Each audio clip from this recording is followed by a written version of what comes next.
Hello everyone, Professor Varkrap is here and welcome back to another fun Redstone episode. This is episode 19 and in today's episode I want to show to all of you a hidden nether portal design.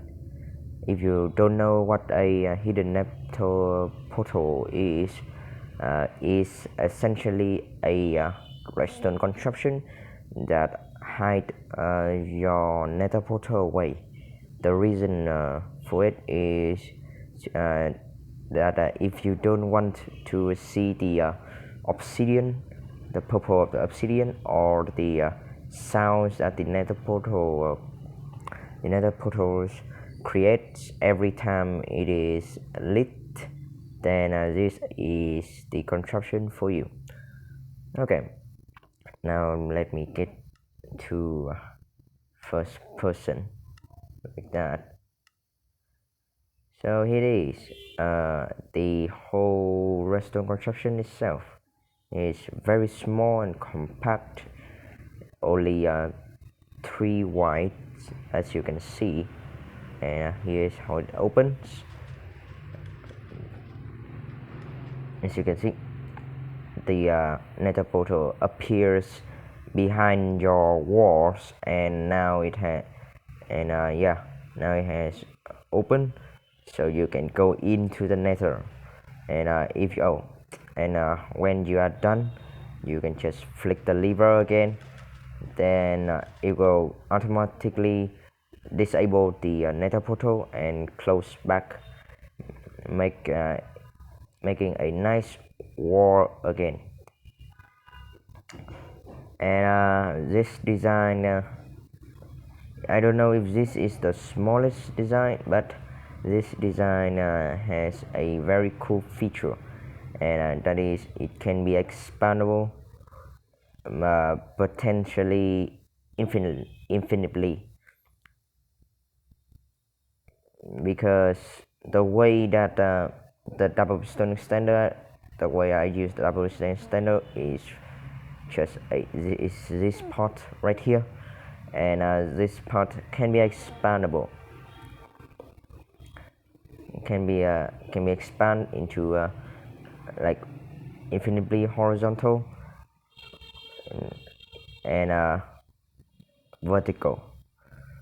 And as for the example, I have created the the largest possible hidden nether portal ever in Minecraft, and it is that thing right there.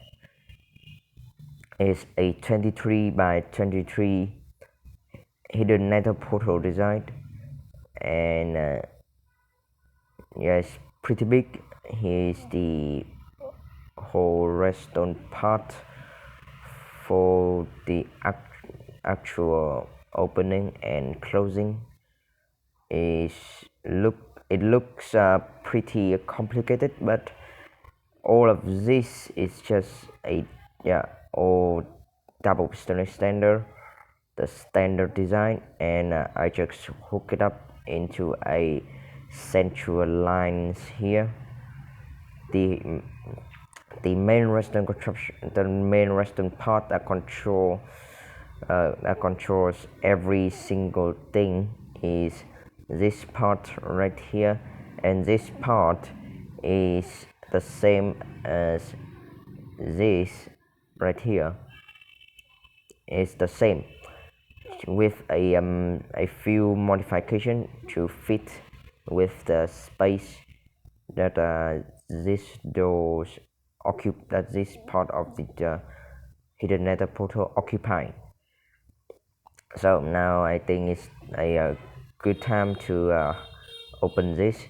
Fair warning, if you open this piston door, there will be a huge lag spike because a lot of things update at the same time. Because if all of this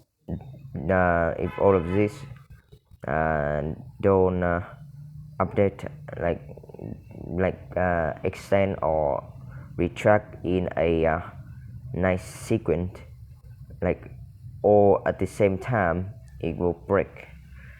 So and flick the lever, it will be super laggy. As you can see, my frame is down to like 10 frame per second. But as you can see, we are now yeah, the 23 by 23 nether portal has been lit, and it's pretty lucky standing near it because all of the particles that the nether portal creates. So I think let's close it. Another lag spike incoming. As you can see, it's super laggy, but you don't have to worry. All of this is just client lag, so if you don't look at it, it will not lag. As you can see, it will not lag, and yeah, the nether is still lit, and you can use it. Of course, you can customize the size of the nether portal that you want in your base, just by like decreasing or increasing the amount of double standing standard that you have, as you want. Yeah, that can fit with your nether portal design. And I think that is all to it. The redstone is very simple. The most complicated part is this part right here. This part is the part that controls the breaking of the nether portal and the lit back of the nether portal. Sorry about that, some notification on YouTube. Yes, I do watch YouTube. And okay, where are we? Oh yes.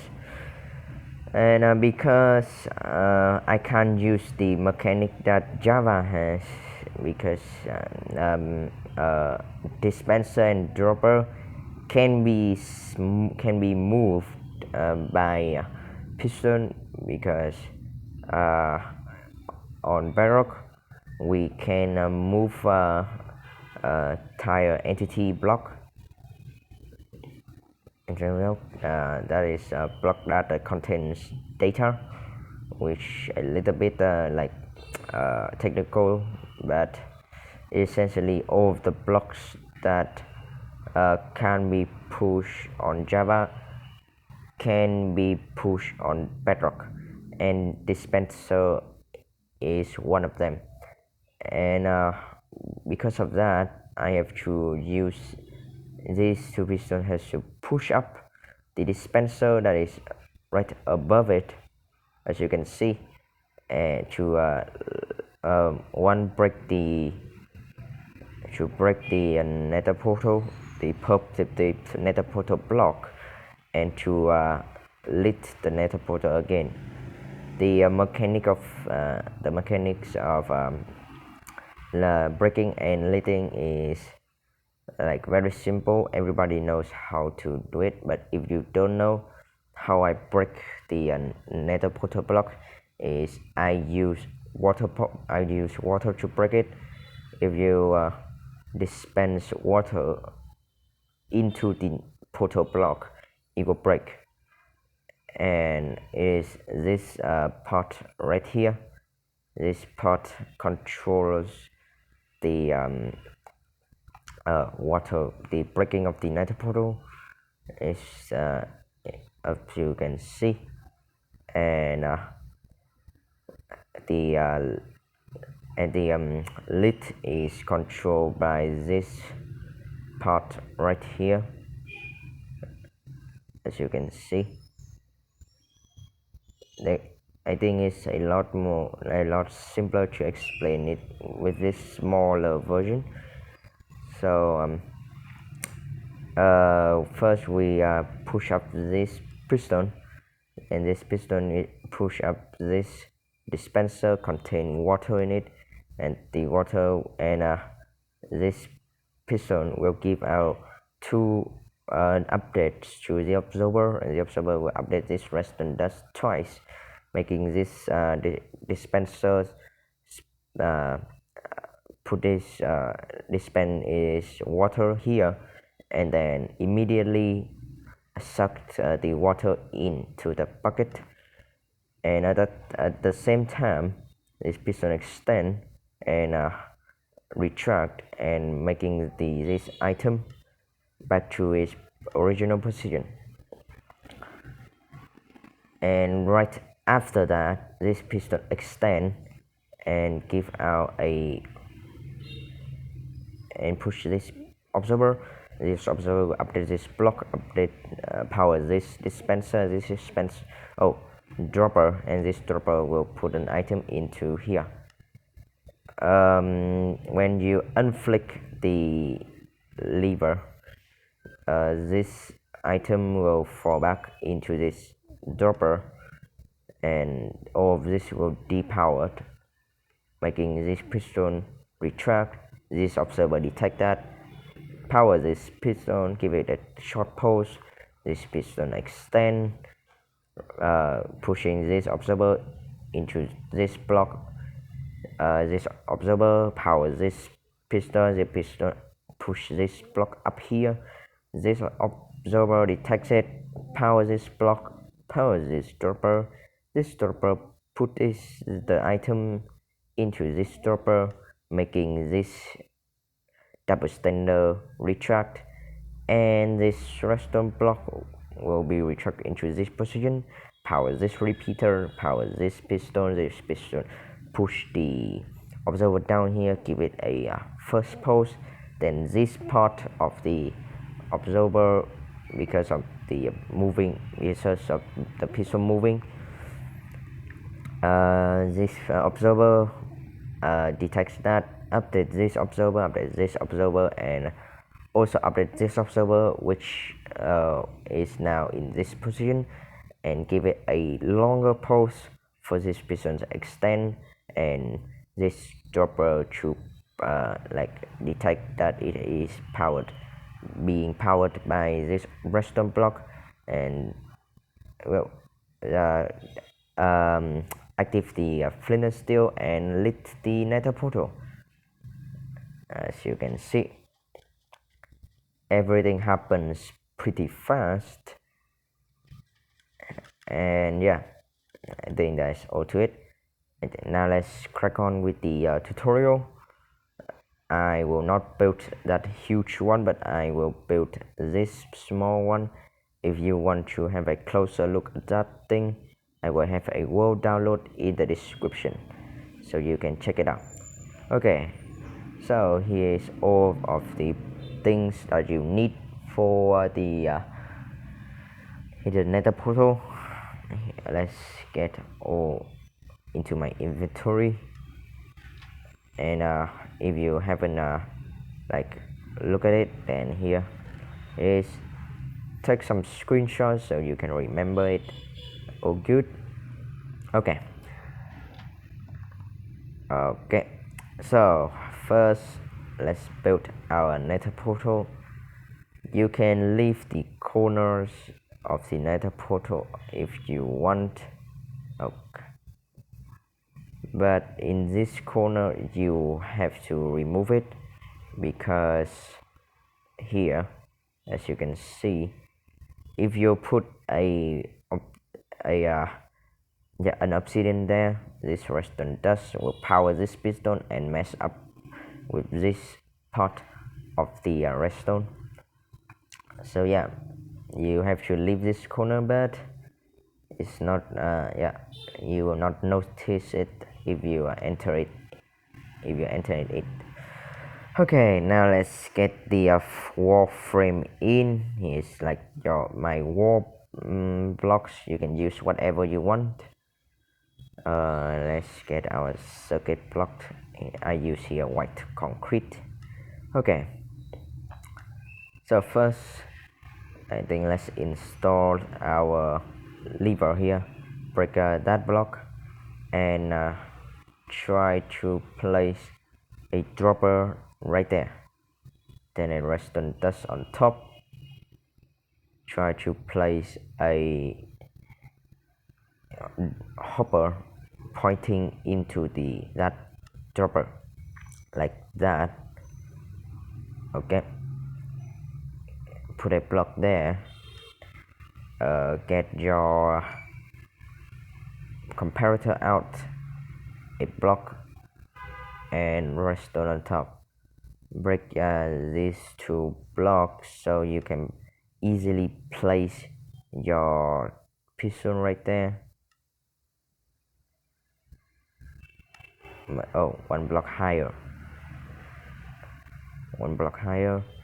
and now place your block back.